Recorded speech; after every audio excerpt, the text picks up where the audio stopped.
Face au building de Manhattan, bienvenue dans le Queens, l'un des quartiers résidentiels de New York. C'est ici que Tony Vaccaro a toujours vécu. Welcome to New York. Le photographe américain This is my studio. nous reçoit dans son antre, son atelier, là où il continue à travailler tous les jours, Ça c'est Kennedy. au milieu des clichés qui ont fait sa légende. Pablo Picasso.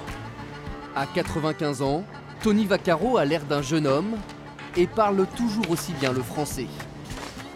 Ça c'est un soldat américain en France. Le 4 juin 44, j'étais en Normandie. Tony Vaccaro a seulement 19 ans en 1944. Il est trop jeune pour intégrer le service de presse de l'armée américaine et c'est en simple soldat qu'il débarque en Normandie le 19 juin avec la 83e division. Bravant le règlement, il emporte avec lui son objet le plus précieux. This is the camera Ça, c'est l'appareil that avec landed lequel j'ai with débarqué à Omaha at Beach. Omaha Beach. I had this Je l'avais caché ici, there. comme ça, dans mon uniforme. C'était interdit par le règlement. Vous savez, il y avait des soldats partout autour de moi. Et j'avais vraiment peur qu'on me prenne la pellicule. Une arme dans une main, un appareil photo dans l'autre. Clandestinement, pendant près d'un an, le soldat Vaccaro va prendre des centaines de clichés, du débarquement en Normandie jusqu'à l'armistice. On peut dire que toutes ces photos ont été volées, car en réalité, personne ne voulait être photographié. Et les photos comme celle-ci, je les ai envoyées à ma sœur. J'avais très peur de mourir, et je me suis dit que comme ça, il lui resterait quelque chose de moi. Et puis, j'ai été blessé à 2 reprises, mais j'ai survécu.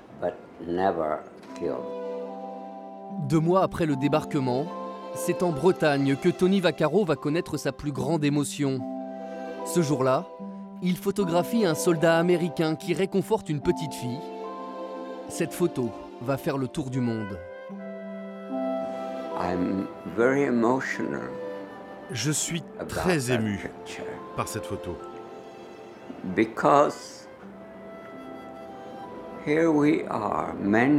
Parce qu'en voyant ce soldat si bon,